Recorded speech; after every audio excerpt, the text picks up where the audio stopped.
Today's episode of Transform Your Workplace is brought to you by Xenium HR. Make sure to sign up for Xenium's annual What People Want from Work survey.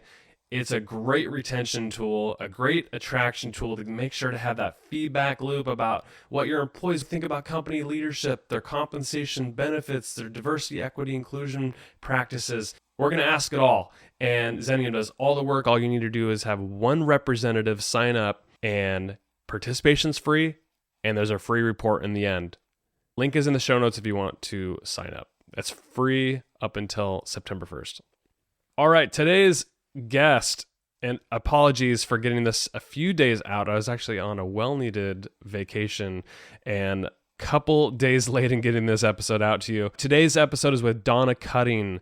Donna is the author of Employees First, Inspire, Engage, and Focus on the Heart of Your Organization. And in this episode, we're talking about how to inspire and engage your employees so that they're the heartbeat of the organization. So often, organizations, businesses, we focus on the customer experience, but we lose sight of the heartbeat of the organization, which is the employees. So we're talking about engagement, leadership, vision. We're talking about all of that, and you're going to get a ton of great takeaways. Donna was fantastic, and I hope you enjoy this episode. Connect with me. I'm on LinkedIn, Twitter, Instagram.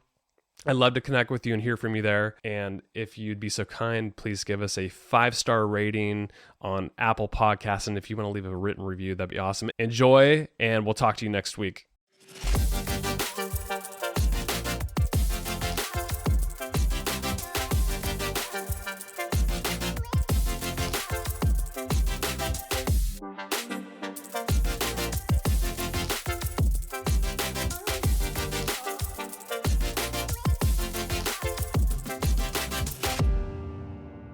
Donna, it's a pleasure to have you on Transform Your Workplace. Thanks for coming on the show. Thank you, Brandon. I'm really excited to be here. We're going to talk about your book, Employees First, Inspire, Engage, and Focus on the Heart of Your Organization. I think you said you wrote this about a year ago.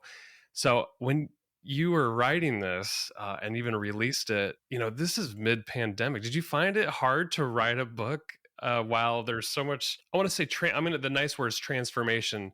Chaos is another word I want to use. It's just, there's so much uncertainty and it's hard for people. Did you find it hard to write a book about employee engagement? Yes. And I'll tell you, so actually, now that I think about it, it was 2 years ago because it was 2020. And why did I decide? I mean, I've had this book in my heart and on my mind for many years. And all of a sudden in 2020, I found myself with lots of time to rewrite a book.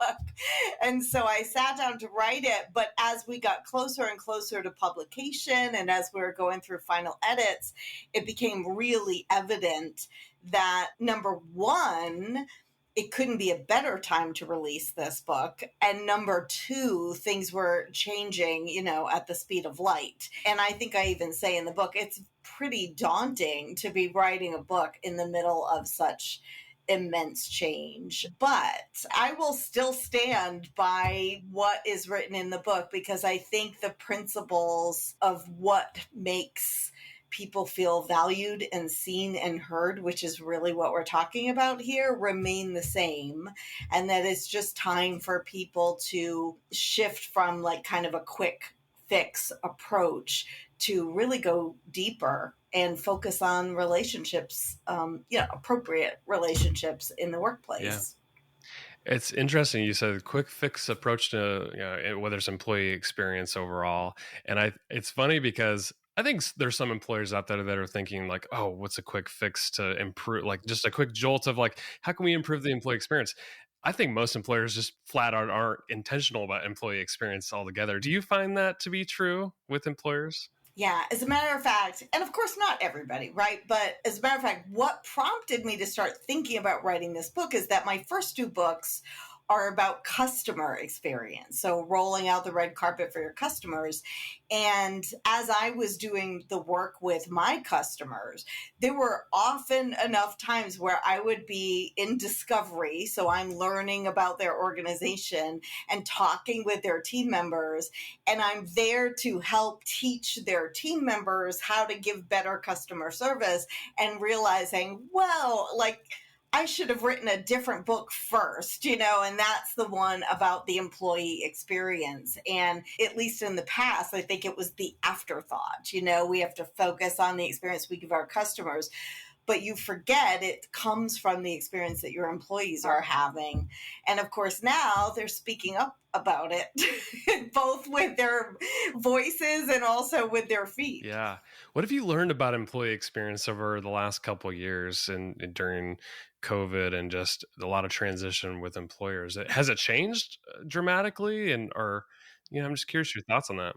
I mean, there are some things that have changed. I think, we went through a pandemic and all of a sudden you have a group of frontline hourly employees who have suddenly realized their worth.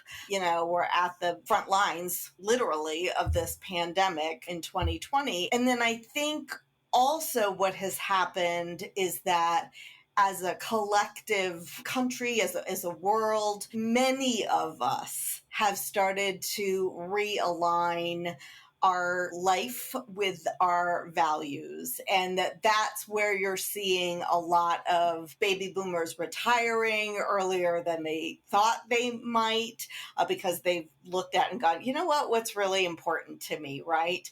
You have a whole generation of people who are more entrepreneurial anyway and have decided that they want to work for themselves rather than have someone dictate for them what they can and cannot do. And so I think there's a lot that's changing logistically like that. An older generation who grew up with different mores and different expectations of the workplace, who are now trying to deal with a new generation who have completely different expectations of their workplace and a different sense of loyalty, right? It's more loyalty to myself and my cause and what matters to me and to the world at large, as opposed to this particular job. So I think one of the biggest things to understand is it's going to have to change.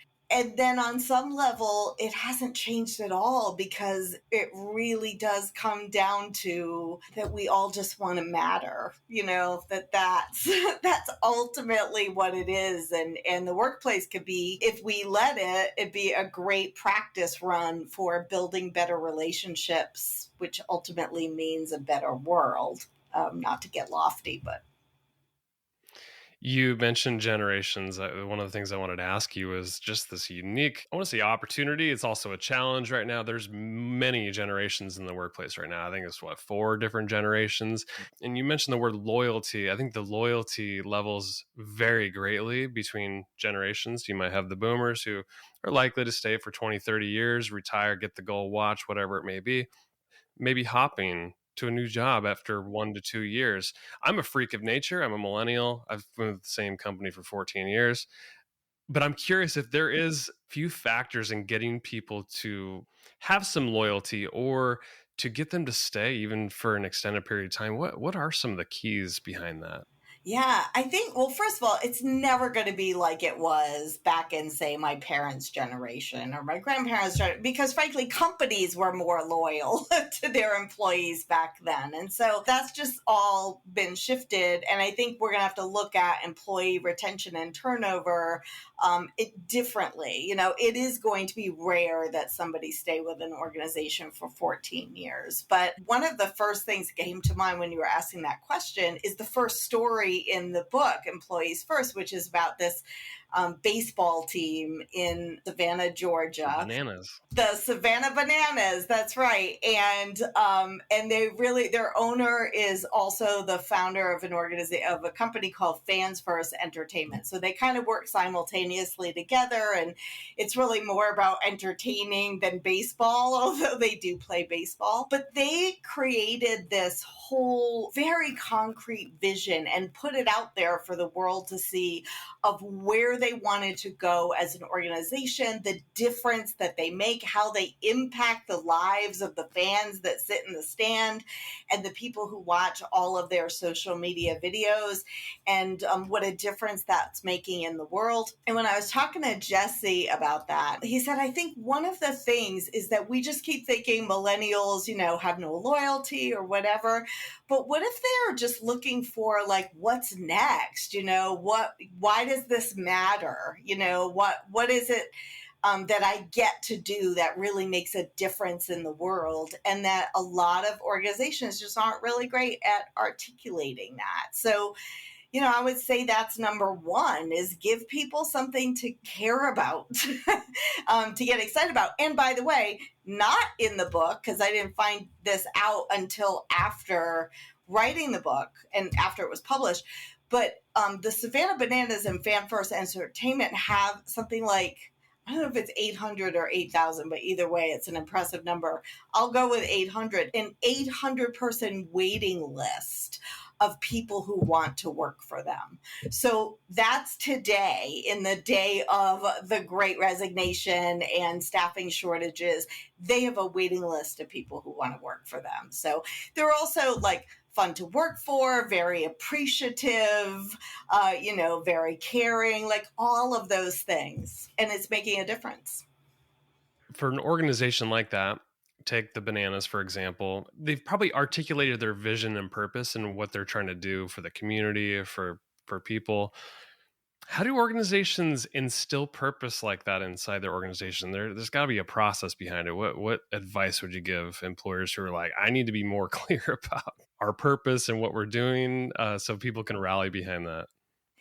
It's interesting when you look at organizations, so Savannah Bananas being one of them, but really almost any of the great organizations that you think of when you think of great culture, or great customer service, it often starts with the leader. So really understanding, as a leader, what is your sense of purpose? Like, why are you getting up to do this every single day? And it's got to be beyond making money, right? It's got to be, what's your purpose over the profits? Because your company's profits is not what's going to compel other people to jump on board. But then, of course, it has to live beyond the leader, right? So that when that leader leaves and there's a succession plan, that mission carries forward. So the next thing I always say is, then once you're clear on what that is and you have a clear kind of vision of where you want to go as an organization,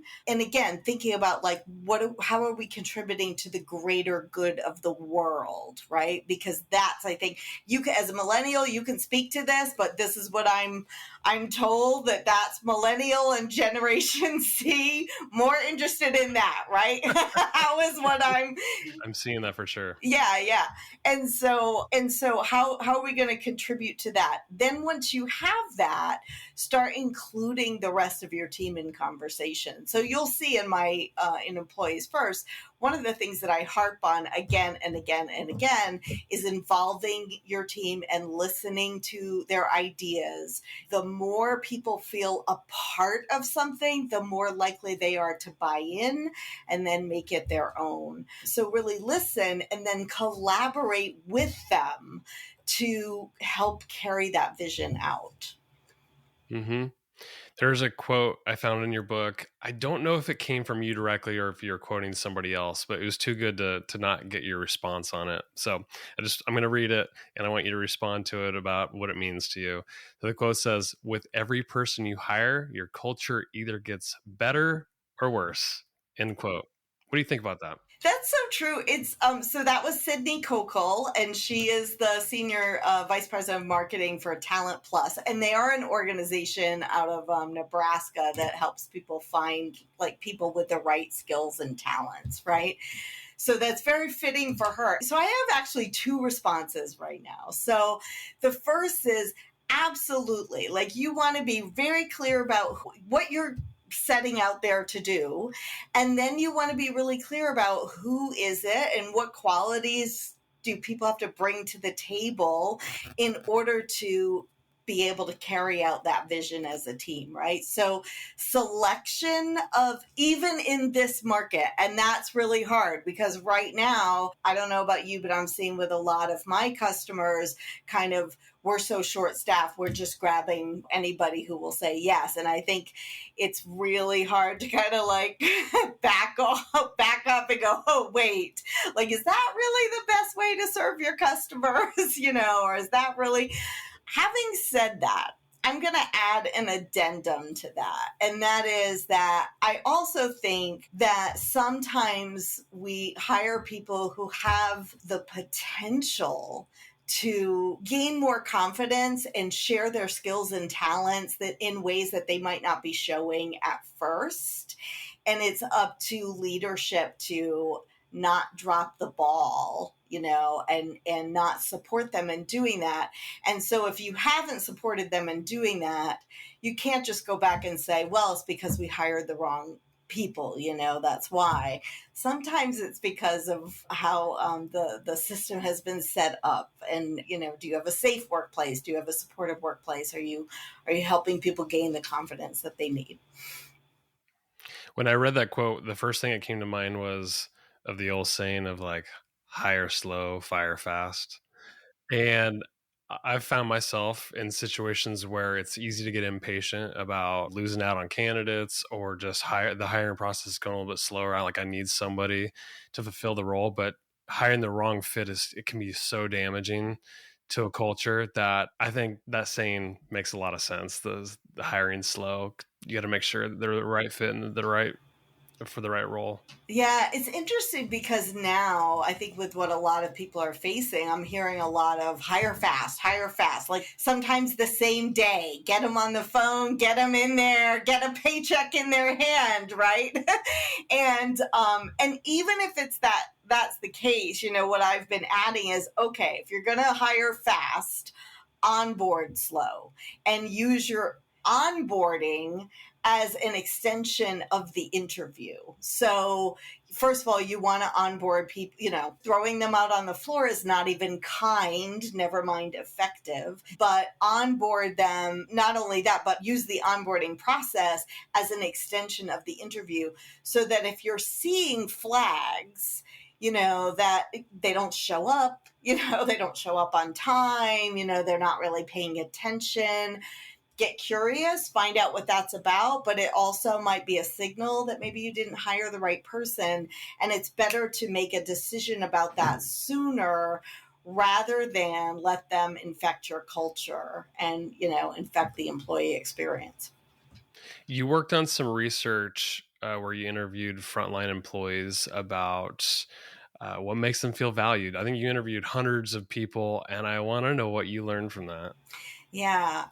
So it's really interesting because what I don't think it's going to surprise people, but I don't think it's what we focus on. What I often hear is, how do you appreciate employees? We had a pizza party for them last week, or employee of the month, or like we have this program, right? We have these anniversary pins. And I want to start by saying, like, all of those things are good. Those are like fun parts of your culture, that it makes your culture fun. It makes it fun to go into work. But it's not actually what people are telling me. So the question was, tell me about a time when you really felt valued at work. And there are 5 themes that keep coming up in the stories that people are telling me. So one of them is they noticed and commented on my contribution. So even just like couple of weeks ago, I had a frontline employee say, in my old department, I didn't know what it felt like to be valued. But in this department, because I switched departments, my boss said, hey, thanks for what you did today. You did a really good job. And she literally was tearing up as she was telling me this story. Like, it's that simple, right? That simple. And it doesn't happen often enough to enough people. So that was number 1. Number 2 is listen to me. Listen to my, like, I have ideas. I know what's going on. Listen, care about what I have to share with you. Number three is stories of people seeing potential in them that they didn't see in themselves. So usually like some mentor or a boss or supervisor or someone who really saw that they could be greater than they actually were. And then that leads to number four, which was give me projects to help me improve and develop. So I had an administrative professional say I could care less about going to lunch with my boss on Administrative Professionals Day or the flowers or the trinkets or whatever. But when they included me in a project and I felt like I was contributing in a really important way, that's what made me feel valued. And then last is workplace, like caring about my life outside of work. Those stories I could almost put into two categories. So one is like, know who I am, you know what I mean? Know my name, you know that I have a dog named Sparky and two kids, you know, twin daughters or, you know, whatever it is, not crossing a line in personal workplace, but just like, know that I'm more than just a cog in your wheel, basically. And then the other side of that is care about the fact that I have a life outside of work. You know, that I don't want your emails at midnight that I feel compelled that I have to respond to, or I don't want to work late every single day. Even though I'm the one that always says yes, I don't want to do that because I've got a family I would like to get home to. So those kind of things. When you ask people to name or describe the best boss they ever had, what sort of answers do you get? It's like all those things that I just said. It really, the best boss I ever had. And sometimes it's like, you know that he or she means business. They don't suffer fools, you know, very clear about their expectations, but very like giving me the tools that I need to do my job, and then very appreciative, and then a lot of like seeing something in me that I didn't see in myself. Those kind of stories as well. Earlier we were talking about how you wrote a book on customer experience. And it's always interesting when you talk about customer experience, because I think based on the way that employees show up in that customer experience, it has something to do with how they're treated at work. It's almost like the customer service, and if it's good, it's a byproduct of whatever culture they have. And there's a great story in your book about, since I'm from Oregon, I got to bring this up. Oregon Pacific Bank. They're in the coast of Oregon in Florence. And in Oregon in August of 2020, I'll never forget this, the Oregon fires were absolutely insane. I mean, it looked like the gates of hell in the sky. It was just unbelievable how bad they were, and certain areas were pretty affected. What did Oregon Pacific Bank do to show up for a customer? There was a great story in there about the Oregon fires, and I want you to share that. Yeah, both customers and a coworker too, and I hope you and your family fared well in those for good. Yeah, so their whole bank is built on this idea of kindness. So they really talk a lot about building their culture of kindness. And one of the times where that was really evident was during those fires. And Ron Green, who's the president of that bank, of Oregon Pacific Bank, he told me this wonderful story about just a teller at the bank who was serving one of their regular customers, and this woman had a farm like full of animals and a house and children, and her entire like house and the barn, everything had burnt or was burning, and she was trying to evacuate her animals and had nowhere to bring them, and her family and her animals, and the teller had a space for them, and without even like thinking about it, not checking with anybody, just said, you can bring them to my house, you know. And so like the cows and the sheep and all of it, and it was just like, and what Ron said, like I'm actually starting to tear up. Chills thinking my about eyes, it. like, I mean, it's unbelievable. Telling you that story. story. And he said, just the fact that we've built this culture where that teller felt safe enough to offer that to, a customer of the bank. It's not like they were best friends or anything. That's just something that really made him proud. And then they had a coworker who lost everything, like lost his entire apartment, I think, and photo albums he was putting together for his mother, like all these really important things, but clothes, everything. And, his coworkers just swarmed in and took him grocery shopping, like gave him gift cards, a place to stay, constantly would call or text, like, I'm at the store. Do you need anything? And he said, again, just to work at a place where that kind of those kinds of relationships are happening. I couldn't have asked for a better place to work. Mm-hmm. Money, profit, all those things are important in business, but without the people working inside of it happy, like you're not going to have, I think it always felt like profit's a byproduct of things working well inside of an organization. That's a beautiful story about, they're probably a successful organization, and it's in large part because of the culture that they developed. Yeah, and they've seen financial successes, they have seen employee retention successes, all kinds of things. But you're right. Like, obviously, we don't want to say, oh, profit doesn't matter.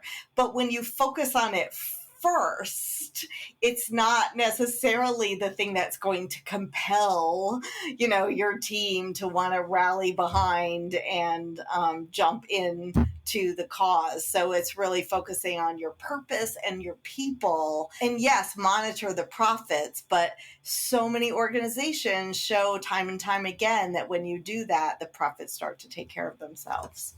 It's the customer service profit chain, by the way. It's like, focus on your employee experience, they'll focus on your customer experience, and you will grow your profits in your organization. Onboarding is something that many employers get wrong.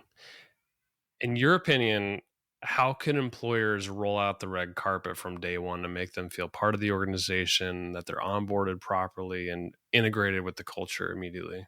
This could be a whole 2-hour podcast. Brandon, I'm so passionate about this topic right now because we do a lot of talking with our customers about onboarding.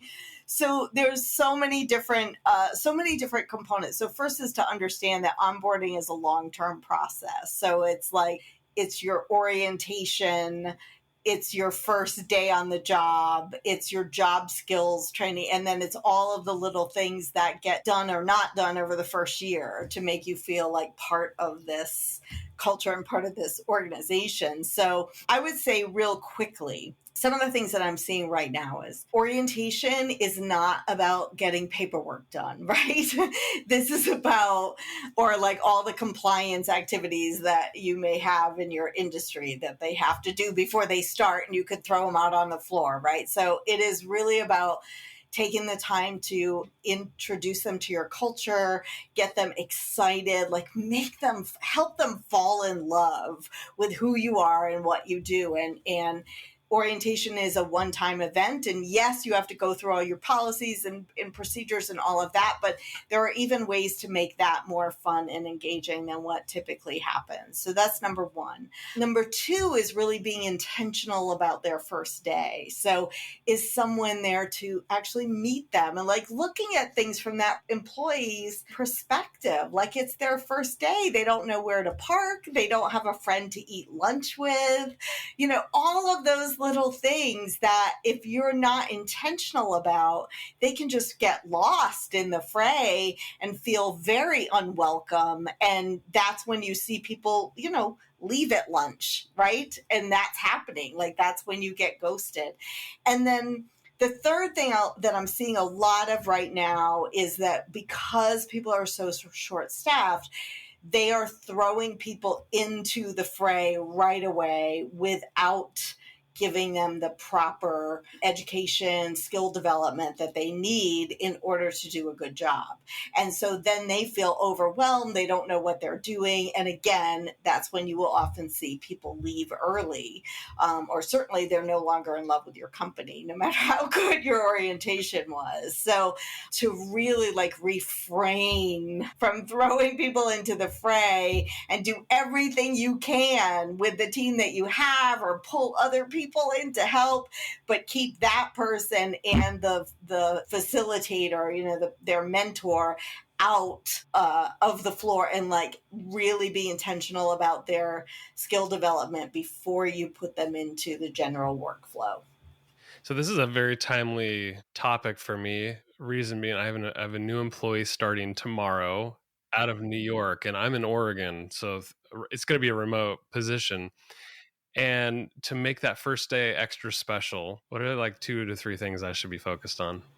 Yeah. Oh, that's really great. And I have a remote team as well. So number one, think about what is it you're going to do to really make them feel welcome. So what can you send them? How can you surprise them? Oh, that's great. You're on. She got it this weekend. It was perfect. That's right.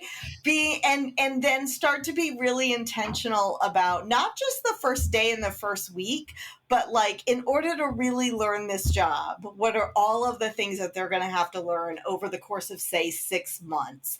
And then go over with them, like, here's what we're going to learn together, and here's the method that I suggest that we're going to do that. And so they have a structure and they have some knowledge of like what that looks like. But then the other thing I'll just say is make sure you're focusing, even with remote employees. In fact, it's even more important on the 4 or the 5 C's. I've added a C.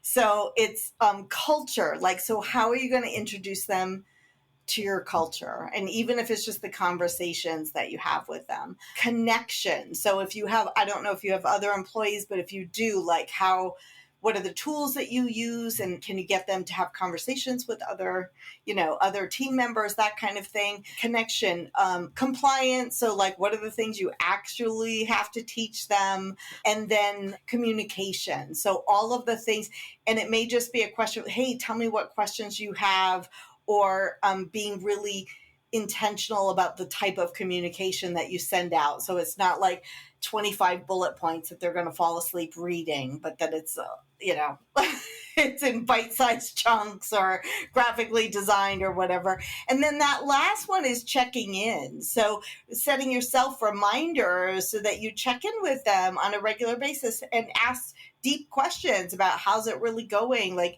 how is your introduction to our company? And in your opinion, is there anything that would make it better? Compensation is something we're talking about a lot. Employers are really struggling with this. You got inflationary pressures, you got just market demand. I mean, people are on the hunt for top talent, and some people are just willing to throw whatever money at people because they're desperate. It could also make or break employee engagement too. If you get it wrong, you disengage people. You get it right, you engage people. But how should, from your perspective, how should employers be thinking about compensation? Are there creative things that they can do to make sure that they hit the mark when it comes to employee engagement? Yeah. So first of all, there is a chapter on compensation in the book, as you know. As you might remember, in the very beginning, I say I'm like the last person you should be asking about money matters, but I couldn't write a book without it because it is a really hot topic today, and rightfully so. So I'll start by saying this. I think for years, we all said, including myself, we all said, as long as you have a good culture and everybody feels appreciated, you don't have to be the one who pays the most. And the reality is it's not one or the other. It's both. I mean, people have to feel like they're fairly compensated, and that, I've witnessed hourly workers who have families that have to work 2 or sometimes 3 jobs to keep that going. So you can't really say you value your employees and then pay them so little that they have to work for 2 or 3 jobs in order to feed their family. So compensation is important. And I think there's a lot, if you read an Employees First, there's a lot of different stories of creative ways that people have met that challenge. But the other thing is to really look at the whole package. So compensation is one piece of the puzzle. So is workplace work life balance and flexibility. And, there are organizations that have been scheduling their people one way all these years. And now maybe it's time to look at maybe there's a different way to schedule them that might be more attractive to people. Or stop fighting remote work because it is the wave of the future. And, you're not going to be as attractive, other than jobs that are absolutely tethered and, healthcare and that kind of thing. But be open to other opportunities and other incentives. And also understanding that what incentivizes like your 55, 60-year-old employee getting ready for retirement is different than what incentivizes your 20-year-old starting their first job, and making sure that your whole benefit package addresses all of those needs. For employers who really do want to improve their employee experience, what are some great ways to measure whether or not they're doing good? I want to say retention to begin with, although I think we're going to have to look at measuring employee retention differently, because it's not going to be the 14. I mean, it'll be rare that it's the 14 to 20 to lifetime, that someone is working. So number one is engagement. So I harp on listening a lot, but are people actually giving their ideas, or are they sharing their ideas? I mean, that's a good measure of, have you created a safe enough space where people feel like their ideas are valued, and that they're not going to get in trouble for sharing like a contrary idea. So that is one. But you can look at so many other, like, how long are you keeping people in the first week, the first 30 days, the first 60 days, the first 90 days? And then really looking for regular feedback from team members. I think gone are the days where it's like once a year or once every other year, we just do this annual, satisfaction survey. You want to be looking for regular, consistent ways to be getting constant feedback from your team members. And then the question is not just measuring that, but then what are you going to do with that feedback? Right. Yeah. What I find useful, and this might be overkill, this is what we do. Annual surveys with like a metric and some qualitative responses that we can act on. We always follow up with like, here's what you said, here are the themes, here's what we're going to work on. We like to do quarterly pulse checks, and then we do stay interviews a couple times a year. Yeah, so maybe that's overkill. We're trying to keep a constant feedback loop from people. Yeah. You know what? I don't think it is overkill. I don't, and I hear that a lot with communication too, like informational communication. In the beginning of the pandemic, especially in a field where I work a lot, which is healthcare and senior living, right? I would have CEOs say, I can't believe how excited they are that I'm communicating this every single week, and I'm like, well, I'm not surprised. They just want to hear from you. They do. We should have been doing this all along. And so I think there was a lot of like up to the minute communication, because there were so many changes happening, not just in healthcare, but in all industries, really. And now people are starting to back off from that a little bit.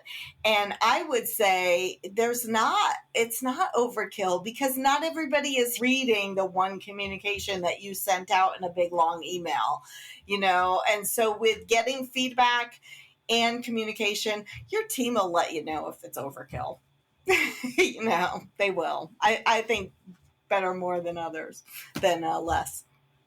Well, Donna, it has been an absolute pleasure having you on the show. I kept you a little bit longer. This is such an interesting conversation and very relevant and important right now. Your book is called Employees First: Inspire, Engage, and Focus on the Heart of Your Organization. I encourage people to go pick it up, check it out. A lot of great stuff in there. Last parting thoughts, like anything you want to share with listeners, or anything you want to share as far as like where people can connect with you, find you, anything like that. Yeah, and thank you, Brandon. I feel the same. I could talk to you all day, so I appreciate you having me. I want to go back to something I said in the beginning. At the end of this is all about relationships. We're people working in a location or working for a company. And if we could learn to be more curious about each other, more empathetic with each other, and more respectful of each other, that's the deep work, that's going to go beyond any program or pizza party or quick fix that you might put into place. It's not easy, but I think this is what's going to create a better employee experience. And if you can do that in the workplace, who says we can't do that in the world as well? I agree. Where can people find you? redcarpetlearning.com is the website. And of course, I am on all of the LinkedIn as Donna Cutting and Instagram as Red Carpet Donna. And I think there's a Facebook page out there and Twitter at donnacutting.com. And then, of course, the book is on Amazon, but also anywhere books are sold. My guest today has been Donna Cutting. Donna, thanks for being part of the show. Appreciate you. Thank you. Right back at you.